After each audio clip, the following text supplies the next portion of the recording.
नमस्कार दोस्तों, स्वागत है आपका भजन ज्ञान चैनल में। द्वादश ज्योतिर्लिंग ओमकार परमेश्वर लिंग की प्रादुर्भाव और उसकी महिमा का वर्णन है। ये 12 ज्योतिर्लिंग में चौथा ज्योतिर्लिंग है जिसके बारे में पढ़ने जा रही हूँ। सूत जी बोले, महर्षियों, ओमकार तीर्थ में परमेश संज्ञक ज्योतिर्लिंग की जिस प्रकार प्रकट हुआ वह बताता हूँ, प्रेम से सुनो। एक समय की बात है, भगवान नारद मुनि गोकर्ण नामक शिव के समीप जा बड़ी भक्ति के साथ उनकी सेवा करने लगे। कुछ काल के बाद वे मुनि श्रेष्ठ वहां से गिरिराज विंध्य पर आए और विंध्य ने वहां बड़े आदर के साथ उनका पूजन किया।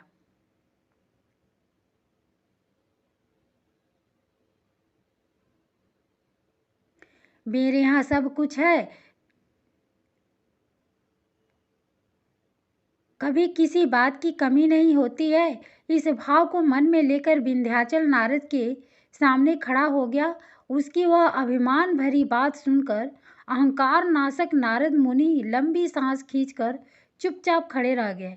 यह देख विंध्य पर्वत ने पूछा, आपने मेरे यहाँ कौन सी कमी देखी है? आपके इस तरह लंबी सांस खींचने का क्या कारण है?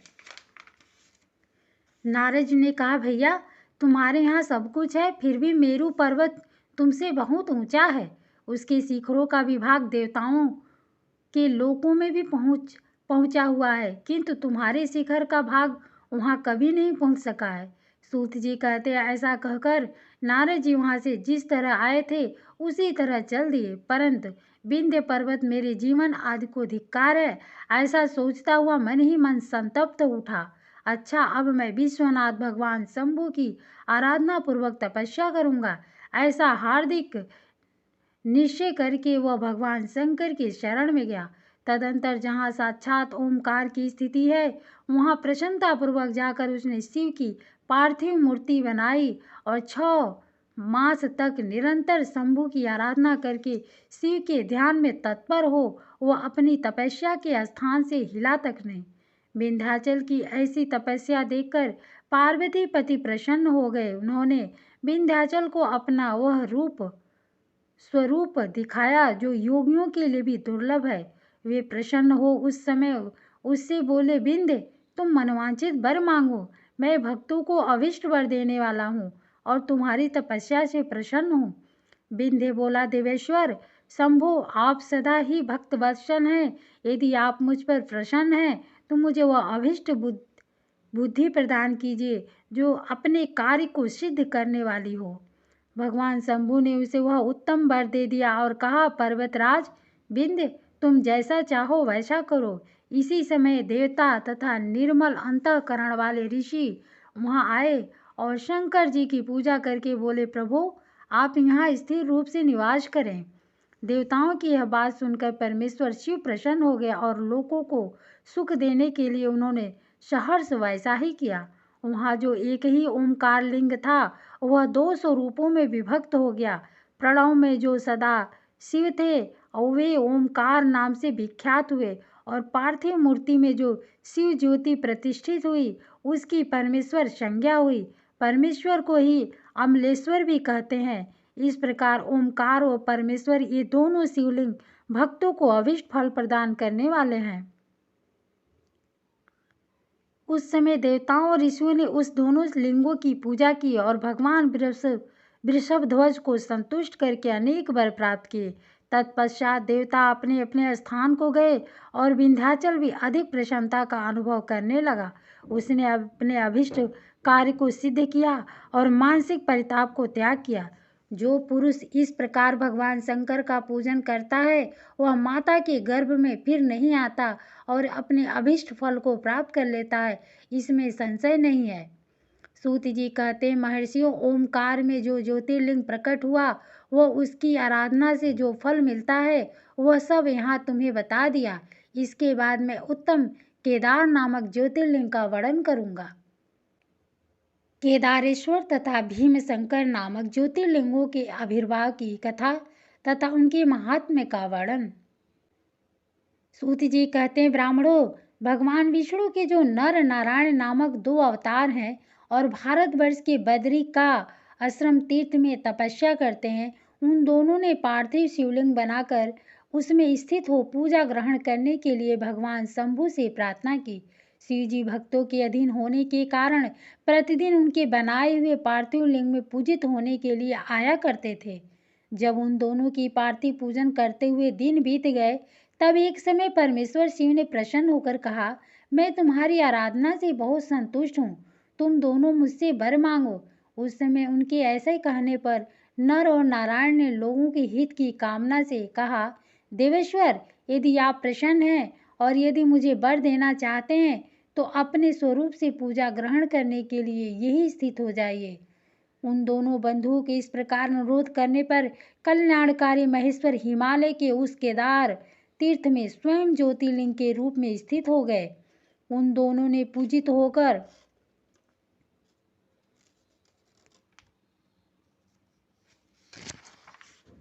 संपूर्ण दुख और भय का नाश करने वाले शंभु लोगों का उपकार करने और भक्तों को दर्शन देने के लिए स्वयं केदारेश्वर नाम से प्रसिद्ध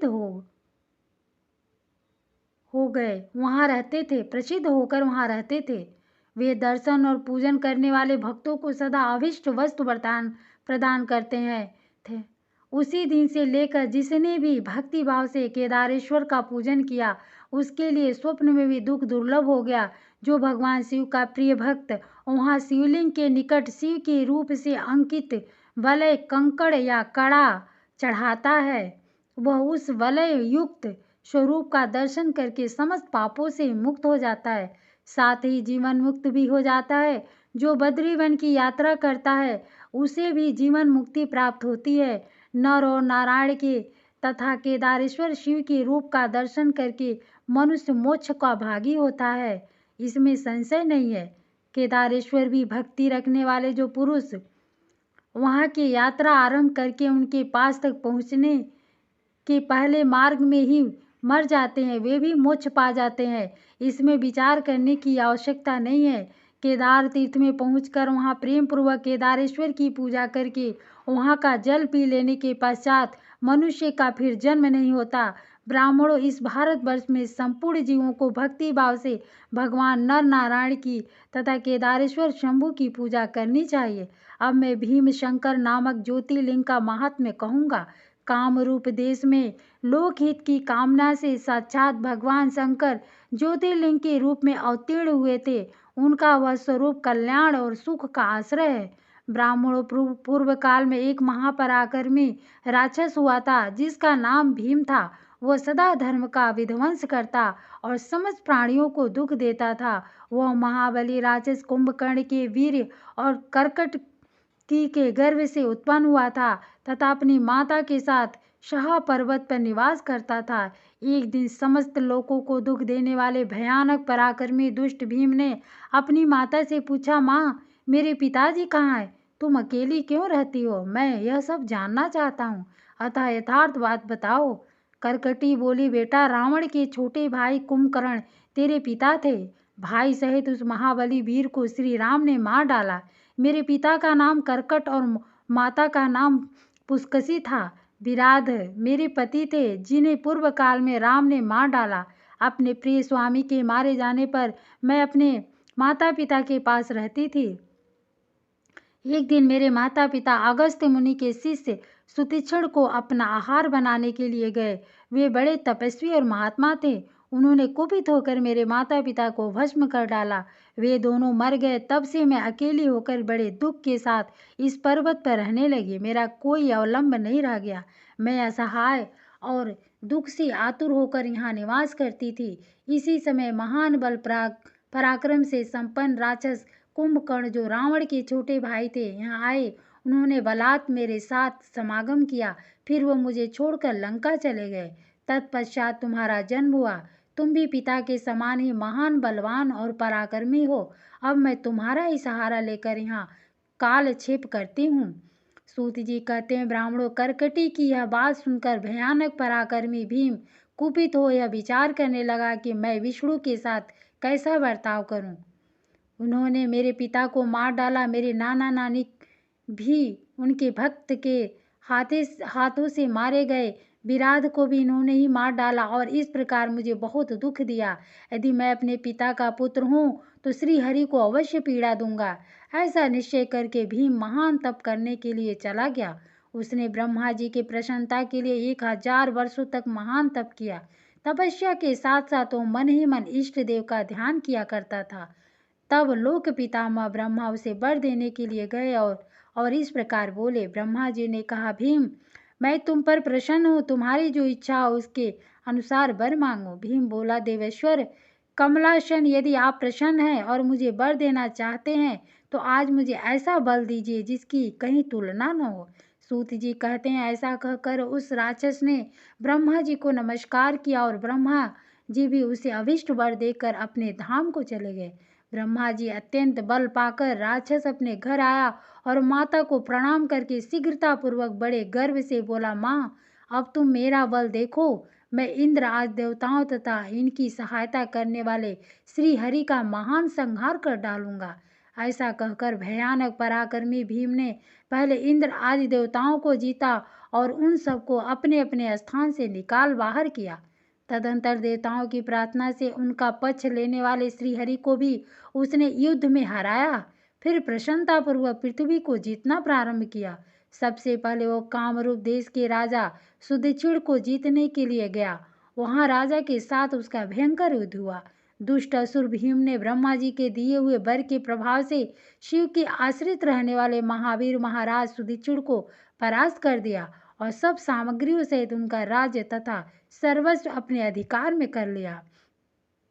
भगवान शिव के प्रिय भक्त धर्म प्रेमी परम धर्मात्मा राजा को भी उसने कैद कर लिया और उनके पैरों में बेड़ी डालकर उन्हें एकांत स्थान में बंद कर दिया। वहां उन्होंने भगवान की प्रीति के लिए शिव की उत्तम पार्थिव मूर्ति बनाकर उन्हीं का भजन पूजन आरंभ कर दिया।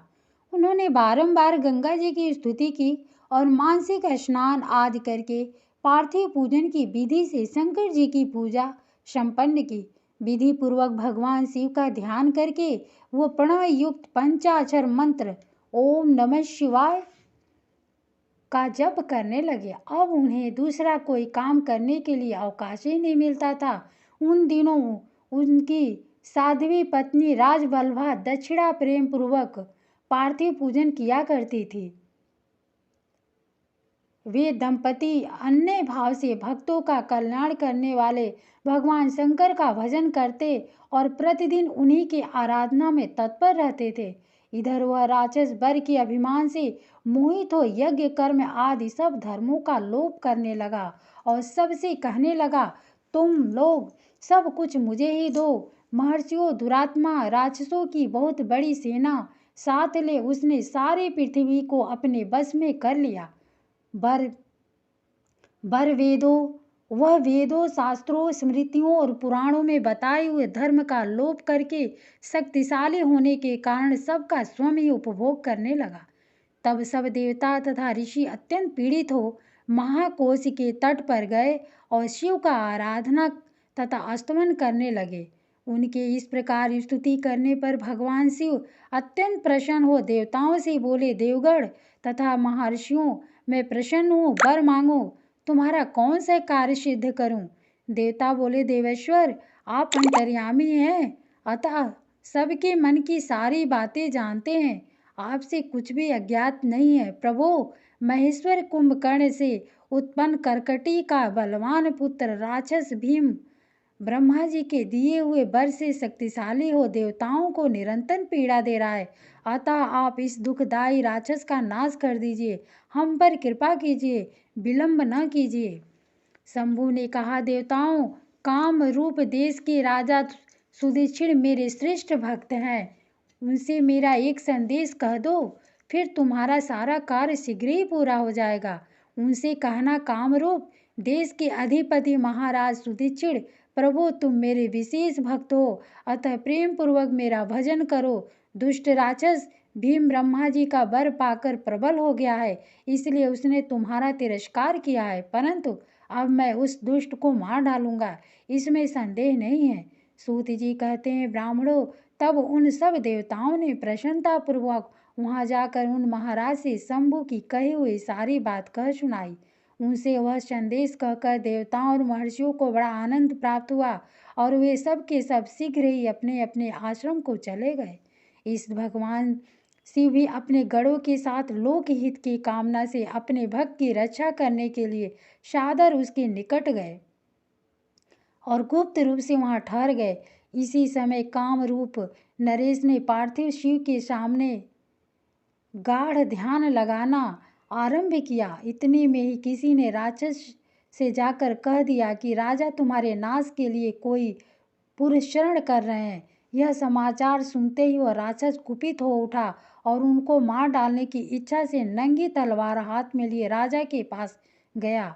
वहाँ पार्थिव आदि जो सामग्री स्थिति उसे कर तथा उसके प्रयोजन स्वरूप को समझकर राक्षस ने यही माना कि राजा मेरे लिए कुछ कर रहा है, अतः सब सामग्रियों सहित इस नरेश को मैं बलपूर्वक अभी नष्ट कर देता हूँ। ऐसा विचार कर उस महाक्रोधी राक्षस ने राजा को बहुत डांटा और पूछा, क्या कर रहे हो? राजा ने भगवान शंकर पर रक्षा का भार सौंपकर कहा, मैं सराचर जगत के स्वामी भगवान शिव का पूजन करता हूँ। तब राक्षस भीम ने भगवान शंकर के प्रति बहुत तिरस्कार युक्त दुर्वचन कहकर राजा को धमकाया और भगवान शंकर की पार्थिव लिंग पर तलवार चलाई। वह तलवार उस पार्थिव लिंग का स्पर्श भी नहीं करने पाई कि उससे साक्षात भगवान हर वहाँ प्रकट हो गए और बोले, देखो मैं भीमेश्वर हूँ और अपने भक्त की रक्षा के लिए प्रकट हुआ हूँ। मेरा पहले से यह व्रत है कि मैं सदा अपने भक्तों की रक्षा करूँ, इसलिए भक्तों को सुख देने वाले मेरे बल की और दृष्टिपात करो। ऐसा कहकर भगवान शिव ने पिनाक से उसकी तलवार के 2 टुकड़े कर दिए। तब उस राक्षस ने फिर अपना त्रिशूल चलाया, परंतु शंभु ने उस दुष्ट के त्रिशूल के भी सैकड़ों टुकड़े कर डाले। तदंतर शंकर जी के साथ उसका घोर युद्ध हुआ, जिससे सारा जगत क्षुब्ध हो उठा। तब नारद जी ने आकर भगवान शंकर से प्रार्थना की कि नारद बोले, लोगों को भ्रम में डालने वाले महेश्वर मेरे नाथ, आप क्षमा करें, क्षमा करें। तिनके को काटने के लिए कुल्हाड़ा चलाने की क्या आवश्यकता है? शीघ्र इसका संहार कर डालिए। नारद जी की इस प्रकार प्रार्थना करने पर भगवान शंभु ने हुंकार मात्र से उस समय समस्त राक्षसों को भस्म कर डाला। मुने सब देवताओं के देखते ही देखते शिव जी ने उन सारे राक्षसों को दग्ध कर दिया। तदंतर भगवान शंकर की कृपा से इंद्र आदि समस्त देवताओं और मुनीश्वरों को शांति मिली तथा संपूर्ण जगत स्वस्थ हुआ। उस समय देवताओं और विशेषतर मुनियों ने भगवान शंकर से प्रार्थना की कि प्रभु, आप यहाँ लोगों को सुख देने के लिए सदा निवास करें। यह देश निंदित माना गया है, यहाँ आने वाले लोगों को प्रायः दुख ही प्राप्त होता है, परंतु आपका दर्शन करने से यहाँ सबका कल्याण होगा। आप भीम शंकर के नाम से विख्यात होंगे और सबके संपूर्ण मनोरथों की सिद्धि करेंगे। आपका यह ज्योतिर्लिंग सदा पूजनीय और समस्त आपत्तियों का निवारण करने वाला होगा। सूत जी कहते हैं, ब्राह्मणों, उनके इस प्रकार प्रार्थना करने पर लोक हितकारी हमें भक्त वत्सल परम स्वतंत्र शिव प्रसन्नता पूर्वक वहाँ स्थित हो गए। ओम नमः शिवाय। धन्यवाद।